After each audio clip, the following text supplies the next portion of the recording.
This is Trey-ism, and you watching Gems in the Rock.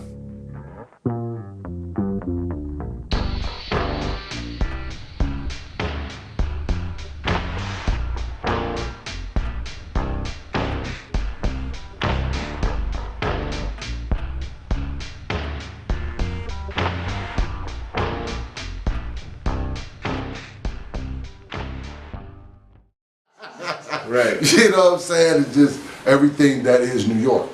You know, it's one thing to be in this part of the state, Right. but it's another thing to be in the city. Like, You know, the taxi cabs and the people trying to run games. Yeah. And, you know, just always on a swivel and just the energy. You know, New York itself gives off its own energy. Yeah. And the fans, I remember playing at 155th in Harlem, you know, for the sports page. And I mean, I might have had about 25 to 30 that game, and they booed every basket. You know what I'm saying? Wow. But the energy, you know, was there. And then at the end of the game, they give you your respect. Like, yo, young nigga, you was getting to it, my dude. Right. You know what I'm Right. saying? That's back when they was having like rag tops on MPB games Right. with deep dish Davies. Right. You know what I'm saying? You know, so I mean, that's just a whole different time and era. But to speak to playing in the Garden, the lighting was just right. You know, the lighting was focused on the court more so than the whole building being lit. You know, so you can dial in. It's like playing pool, when you can lock in on your pocket or whatever, and you know, and engage in that whole ordeal. You know, and the fans is right there with you. They right there. You know, they going, yo, all right, Scott, okay, baby. All right, I see you. And then you back then, you never know who you was gonna see. You might see Kid'n'Play, you know, you might see LL, you might see Mike Tyson. I remember we was playing in the Big East tournament, and Mike Tyson comes in to our locker room. Wow. You know what I'm saying? We might go down to Peggy Sue's down in the Village. And run into some, downtown Julie Brown or somebody. You know what I'm saying? So it was just a whole different vibe, whole different culture. You always looked forward to going down and playing St. John's because that was gonna give you some time there. And then, you know, if you go right across the bridge to Seton Hall, you know, and play them, you know, they just right across the river, and you can get, you know, slide right back. Yeah, right. You know, and that's just what it was. You know. People who fronted on him, I think, was I think it was East Side. Then he had to move it from East, and then they reconciled. Then they reconciled, and then he got it back at East. Because they was about to get rid of East. You know, and but I mean, with U of R being in there, I think it's a real good situation. I think they got a good thing going on. You know, but overall, it's like his situation was solid. He got some deep pockets helping him. You know, it's kind of hard to do what he wants to do for his hometown, and this is no longer where he resides. Right. But he come up to the shop though. He be having when he used to do the stuff with the kids. Yeah. He come up there with his rings. What I liked about it was not that much. What I liked about it was he ended up we live, we gone. soon as he got like the kids get in trouble. Yeah. He'd bring them up to the barbershop and he'd get them bald heads. Then he'd make them wear a shirt during school to show that they messed up. And then it was like, you know, he's raising them basically to be own your stuff. Yeah. What year when he graduated from? He went to East, right? He graduated, I think, 91, 91, 92. 92, I think it was. Wow. Yeah, because I think Roe about 4 years behind me. Yeah. You know, but he got a heck of a dad. You know what I'm saying? Chumley, Dwayne Williams. Yeah. You know, heck of a guy. You know, great with young people. I remember he shared something with me because we used to work together in corrections at Westfall. He said, "Tony, I'm gonna tell you something. I used to tell them like this. Oh, we gonna disagree on something. So that's HIT. We gonna disagree. Right. But the one thing we can never disagree on is that I got your best interest at heart." I took that philosophy that man shared with me and raised my youngest two. My youngest two, and I see the difference, you know, with, hey, as long as we don't disagree in this one area, we'll be fine. You might not like my delivery, might be jacked up. Right. You might not even understand the whole way I'm setting it up, but it's for your best interest. Because I got so many years, I got 20, 30 years ahead of you Of experience. of seeing what's going to happen if I don't do it this way. Right. You feel, and that's what happens with a lot of relationships and stuff, because you feel a certain way. You act a certain way. And it's not even really based on real evidence. It's based on emotion. Right. You need to step back and really ask yourself, is this what's really happening, or do I just feel this way? Right. And if you can sit there and be like, nah, I just feel like that, because they did this, so I feel like this.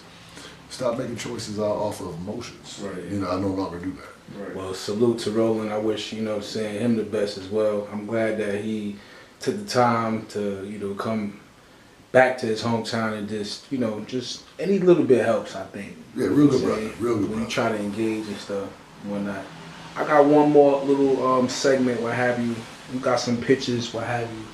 I just want to know what was on your mind when, this event happened in this game right here. Oh, great memory. This here is me playing in Hong Kong, and I think I might have had about 50 that game. Dang. And we were playing against Sea Power, and I caught fire, and it's funny because in Hong Kong it's an island, so everybody's on the same island, so it ain't like you're getting too far from each other. And so all the Americans, we would get together and we would go down to Chim Chow Chui to the YMCA. And so we would have these epic battles. And in the middle of the game, what I'm thinking about is, I got you now, Dick. Oh, I don't know. Can you say that? You can say whatever you want. Like, I got you now, nigga. You know what I'm saying? Got all of Hong Kong watching now. Right. Before it was just us, at the Y. Right. But now I got you. Right. You know what I'm saying? Right in front of the fans. So it was funny that the guy gave me the picture. I was like, wow, how ironic is that? And what about this moment right here? That's we're playing against Seton Hall University in the Dome, of course, and Anthony Avon and Ramon Ramos is under there. Whoa. And Shorty gave me a little, Sherman Douglas gave me a little shovel pass, and I went baseline and came up with a hook dunk on them. They didn't see it coming. They didn't know that was in the package. You felt it coming. Oh yeah, I knew it was happening. I already knew what I was going to do. I already knew, some great memories there. Great folk there, great teammates with Derek Coleman, Billy Owens, and a slew of, a host of others. No doubt. And what about this moment when you was on court right here? Who you was playing against? Scott Burrell today? Yeah, this here is the NCAA, the Big East championship game, and we're playing the University of Connecticut, and I'm out there guarding Scott Burrell.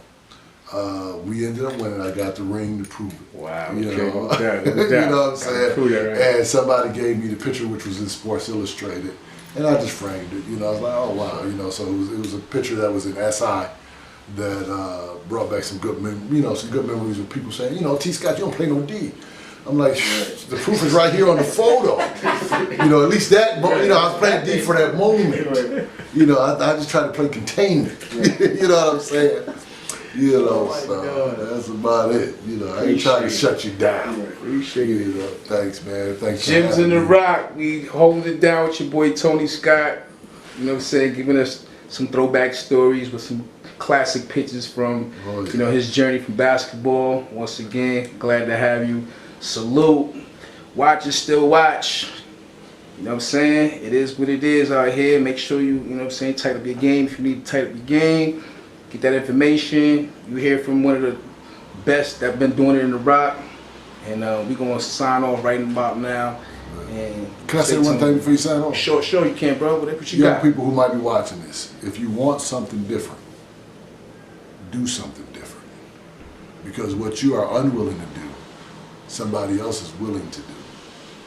And that's the difference on why some people make it and some people don't. It's the amount of pressure you're willing to put on yourself. It's not that you're not working, but are you working effectively? That's what's up. Salute. Good luck to you. Chase your dream. Never give up. That's what's up. Gyms in the Rock. Salute. Tony Scott. So, if you want to get on the show, Gyms in the Rock, just hit me up. Check the email. It's right below. I'll be glad to hit you back. Chop it up. If you want to forward somebody to me, please hit me up. I'll do some research and do the best that I can. And we're going to get the stories going. So, holla at your boy. Peace.